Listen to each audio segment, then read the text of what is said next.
ਸਿੱਕਾ ਜਗਤ ਵਿੱਚ। ਆਓ ਸਾਰੀ ਸੰਗਤ ਧੰਨ ਧੰਨ ਸ਼੍ਰੀ ਗੁਰੂ ਨਾਨਕ ਦੇਵ ਜੀ ਦਾ ਧਿਆਨ ਕਰਵਾ। ਸਮੂਹ ਸੰਗਤਾਂ ਨੂੰ ਸਮੂਹ ਪ੍ਰਬੰਧਕ ਕਮੇਟੀ ਵੱਲੋਂ, ਸਾਡੇ ਸਮੂਹ ਸਟਾਫ ਵੱਲੋਂ ਧੰਨ ਧੰਨ ਸ਼੍ਰੀ ਗੁਰੂ ਨਾਨਕ ਦੇਵ ਦੇ ਗੁਰਪੁਰਬ ਦੀਆਂ ਲੱਖ ਲੱਖ ਵਧਾਈਆਂ ਹੋਣ। ਜੀ ਆਇਆਂ ਨੂੰ ਜੀ। ਸਤਿਗੁਰ ਜੀ ਸਮੂਹ ਸੰਗਤ ਦੀ ਹਾਜ਼ਰੀਆਂ ਦਰਜੀਆਂ ਹੋਣ। ਆਪਣੇ ਦਰੋਂ ਕੋਲੋਂ ਗੁਰਸਿੱਖੀ ਨਾਮ ਸੇਵਾ ਸੰਗਤ ਦਾ ਬਖਸ਼ਣ ਜੀ। ਆਓ ਸਾਰੀ ਆਪਾਂ ਲਵਾਈਏ ਹਾਜ਼ਰੀ। ਕਿਰਪਾ ਕਰਕੇ ਸਾਰੀ ਸੰਗਤ ਨਾਲ ਨਾਲ ਬੋਲਣ ਦੀ ਕਿਰਪਾਲਤਾ ਕਰਿਓ ਜੀ। ਮਾਰਿਆ ਸਿੱਕਾ ਜਗਤ ਵਿੱਚ, ਮਾਰਿਆ ਸਿੱਕਾ ਜਗਤ ਵਿੱਚ, ਨਾਨਕ ਨਿਰਮਲ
दिखाया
मेरा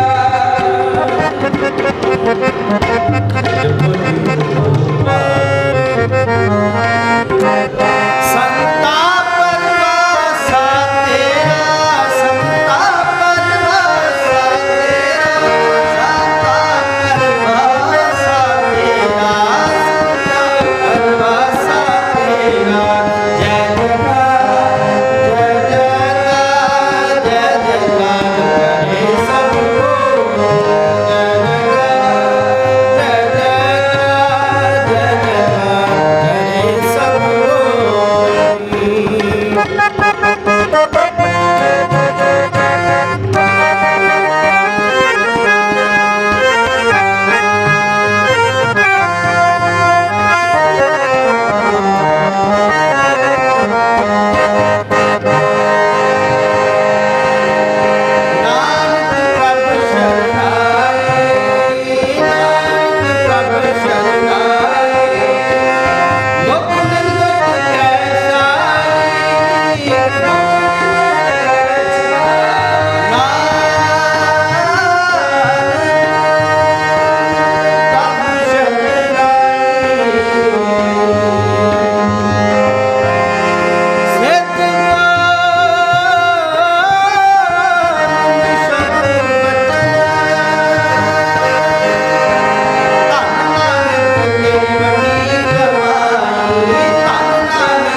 जय जयकार करे सब कोई।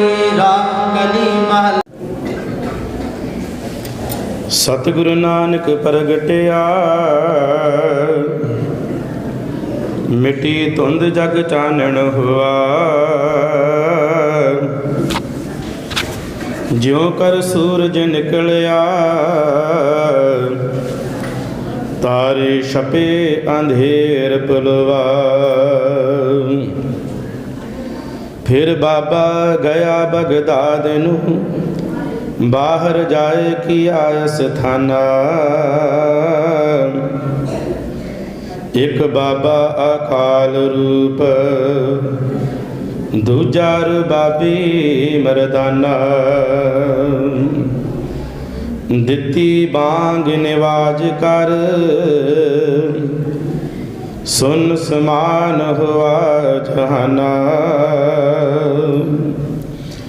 पुछया फिर कै दस्तगीर कौन फकीर वड्डा मस्ताना। नानक कल विच आया रब फकीर एको पहचाना। तरते आकाश चहूँ दिस जाना। होवै सिफत खसम दी नूर अरसों कुरसो चट्टिया। तुद डिठे सच्चे पातशाह मल जन्म जन्म दी कट्टी। सज्जन सच्चा पातशाह सिर शाह दे शाह। जिस पास बैठिया सोहिया सबना दा विसा। सतनाम वाहिगुरु साहिब जी। एक ओंकार सतनाम करता पुरख निरभउ निरवैर। अकाल मूरत आजुनी सैभं गुर प्रसाद। राग सूही महला पहला चौपदे घर पहला। भांडा धोए बैस धूप देवह तो दूधे का जावह। दूध करम फुन सुरत समायण होए निरास जमावह। भांडा धोए बैस धूप देवह तो दूधह को जावह। दूध कर्म फुन सुरत समायण होए निरास जमावह। जप होता एको नाम अवर निराफल काम रहा। इह मन ईटी हाथ करो फुन नेत्रों नींद न आवा। रसना नाम जपो तब मथिया इन बिद अमृत पावह। मन संपट जित सत सरनावण भावन पाती तृप्त करे। पूजा प्राण सेवक जे सेवे इन बिद साहिब रवत रह। कहंदे कहे कह कह जावह तुम सर अवर न कोई। भगत हीन नानक जन जंपै हौसला ही सच्चा सोई। कहंदे कहे कह जावे तुम सर अवर न कोई। भगत हीन नानक जन जंपै हौसला ही सच्चा सोई।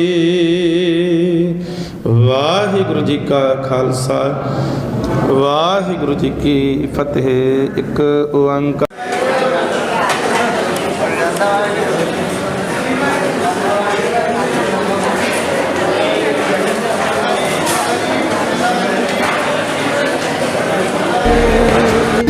ਵਾਹਿਗੁਰੂ ਜੀ ਕਾ ਖਾਲਸਾ ਵਾਹਿਗੁਰੂ ਜੀ ਕੀ ਫਤਿਹ। ਸਤਿਗੁਰੂ ਨਾਨਕ ਪ੍ਰਗਟਿਆ ਮਿੱਟੀ ਧੁੰਦ ਜਗ ਚਾਲਣ ਹੋਵਾ, ਜਿਉ ਕਰ ਸੂਰਜ ਨਿਕਲਿਆ ਤਾਰੇ ਛਪੇ ਅੰਧੇਰ ਪਲੋਆ। ਧੰਨ ਧੰਨ ਸਾਹਿਬ ਸ੍ਰੀ ਗੁਰੂ ਨਾਨਕ ਦੇਵ ਜੀ ਮਹਾਰਾਜ ਜੀ ਦਾ 551ਵਾਂ ਪ੍ਰਕਾਸ਼ ਗੁਰਪੁਰਬ ਗੁਰਦੁਆਰਾ ਸ੍ਰੀ ਗੁਰੂ ਸਿੰਘ ਸਭਾ ਵਿਖੇ ਸੇਵਕ ਸੰਗਤਾਂ ਦੇ ਸਹਿਯੋਗ ਦੇ ਨਾਲ ਅੱਜ ਸਵੇਰੇ ਅੰਮ੍ਰਿਤ ਵੇਲੇ ਮਨਾਇਆ ਗਿਆ, ਜਿਸ ਦੇ ਵਿੱਚ ਸਵੇਰੇ 4:30 ਵਜੇ ਤੋਂ ਲੈ ਕੇ 8:30 ਵਜੇ ਤੱਕ ਦੀਵਾਨ ਸੱਜੇ ਹਨ। ਅਰਦਾਸਾਂ ਬੇਨਤੀਆਂ ਕੀਤੀਆਂ ਗਈਆਂ। ਸਤਿਗੁਰੂ ਜੀ ਸਾਰੀਆਂ ਸੰਗਤਾਂ ਦੇ ਸਿਰ ਤੇ ਮਿਹਰਾਂ ਦਾ ਹੱਥ ਰੱਖਣ, ਚੜ੍ਹਦੀ ਕਲਾ ਰੱਖਣ, ਦਰੋਂ ਪਰੋਂ ਗੁਰੂ ਸਿੱਖੀ ਜੀਵਨ ਨਾਮ ਬਣਦੀਆਂ। ਸਤਿਗੁਰੂ ਜੀ ਦਾਤਾਂ ਬਖਸ਼ਿਸ਼ ਕਰਨ। ਆਪ ਜੀ ਸਾਰੀਆਂ ਹੀ ਸੰਗਤਾਂ ਨੂੰ ਧੰਨ ਸ੍ਰੀ ਗੁਰੂ ਨਾਨਕ ਦੇਵ ਜੀ ਮਹਾਰਾਜ ਜੀ ਦੇ ਪ੍ਰਕਾਸ਼ ਗੁਰਪੁਰਬ ਦੀਆਂ ਲੱਖ ਲੱਖ ਵਧਾਈਆਂ ਹੋਣ ਜੀ। ਵਾਹਿਗੁਰੂ ਜੀ ਕਾ ਖਾਲਸਾ ਵਾਹਿਗੁਰੂ ਜੀ ਕੀ ਫਤਿਹ। ਵਾਹਿਗੁਰੂ ਜੀ ਕਾ ਖਾਲਸਾ ਵਾਹਿਗੁਰੂ ਜੀ ਕੀ ਫਤਿਹ। ਸਾਰਿਆਂ ਨੂੰ ਗੁਰੂ ਨਾਨਕ ਪਾਤਸ਼ਾਹ ਜੀ ਦੇ ਪ੍ਰਕਾਸ਼ ਪੁਰਬ ਨੂੰ ਮੁੱਖ ਰੱਖਦੇ ਹੋਏ ਸਾਰੀ ਸੰਗਤ ਨੂੰ ਲੱਖ ਲੱਖ ਵਧਾਈ ਹੋਵੇ। ਇਸ ਵਕਤ ਰੌਕਲਾ ਸਿੱਖ ਚੈਨਲ ਮੌਜੂਦ ਹੈ ਗੁਰਦੁਆਰਾ ਸ੍ਰੀ ਗੁਰੂ ਸਿੰਘ ਸਭਾ, ਤੇ ਸਾਡੇ ਨਾਲ ਗੁਰਦੁਆਰਾ ਸ੍ਰੀ ਗੁਰੂ ਸਿੰਘ ਸਭਾ ਦੇ ਸੈਕਟਰੀ ਸਾਹਿਬ ਬਲਦੇਵ ਸਿੰਘ ਜੀ ਇਸ ਵਕਤ ਮੌਜੂਦ ਹੈ। ਬਲਦੇਵ ਸਿੰਘ ਜੀ, ਅੱਜ ਸਾਰੀ ਸੰਗਤ ਨੂੰ ਤੁਸੀਂ ਗੁਰੂ ਨਾਨਕ ਦੇਵ ਜੀ ਦੇ ਪ੍ਰਕਾਸ਼ ਪੁਰਬ ਦੇ ਸਾਰੀ ਸੰਗਤ ਨੂੰ ਤੁਸੀਂ ਕੀ ਬੋਲਣਾ ਚਾਹੋਗੇ? मैं सारे ही मनुष्यता को श्री गुरु नानक देव जी महाराज जी के 551 प्रकाश दिवस की कोटि कोटि बधाई देता हूँ। श्री गुरु नानक देव जी महाराज जी ने संसार में आके मानवता के भले के लिए अनेक प्रकार के काम किए। स्त्री जाति के उत्थान के लिए अनेक प्रकार के कार्य किए। गुरु नानक जी के आने से पहले संसार में बहुत अत्याचार हो रहा था, नारी को लताड़ा जा रहा था और गरीब को ऊपर में जुल्म हो रहा था, जातिवाद चरम सीमा पर था, भेदभाव, पाखंड और अधर्म का जो बोलबाला हो गया था। गुरु नानक जी ने आके सारे ही संसार में 65,000 किलोमीटर पैदल चल के अलग अलग देशों में श्रीलंका, बांग्लादेश, नेपाल, पाकिस्तान, अफ़गानिस्तान, यहाँ तक कि रशिया तक भी गए और सब जगह जाके एक ईश्वर की आराधना का उन्होंने संदेश दिया और मानवता से प्रेम करने का संदेश दिया। और गुरु नानक जी ने हमको 3 सिद्धांत दिए हैं। नाम जपो, कीर्त करो, बांड छको। नाम जपना मतलब एक ईश्वर की आराधना करना, कीर्त करना मतलब हक की कमाई खाना, मेहनत करके खाना, किसी का हक नहीं मारना। और बांट छकने का मतलब है बांट के जो हम कमाते हैं उसमें से 10वां हिस्सा बांट के खाना। उदाहरण के तौर में अब मैं बताऊंगा कि कोरोना वायरस के टाइम में सारे ही संसार ने, सिखों ने, हर देश में जहाँ भी सिख रहते हैं, जहाँ गुरुद्वारा है, उन्होंने मानवता के भले के लिए लंगर लगाए और अनेक तरह के कार्य किए कोरोना वायरस में। ये जो है सिक्खी का सिद्धांत है और सिख लोग इस सिद्धांत को आज भी लेके चलते हैं। आज श्री गुरु सिंह सभा में सुबह 4:30 बजे से लेके 6:30 बजे तक भजन कीर्तन किया गया और प्रभु ईश्वर के सामने प्रार्थना की गई कि सारे ही संसार में जो कोरोना महामारी की जो बीमारी फैली है, प्रभु ईश्वर इस बीमारी से सारे संसार को निजात दें और संसार भाईचारा एकता में बंध के एक ईश्वर की आराधना करके सुखी संसार हो, इसके लिए पूजा की गई। हम से सारे ही सिख जगत को और सारे ही संसार को एक बार फिर गुरु नानक देव जी के प्रकाश दिवस की कोटि कोटि बधाई देते हैं। वाहिगुरु जी का खालसा वाहिगुरु जी की फतेह।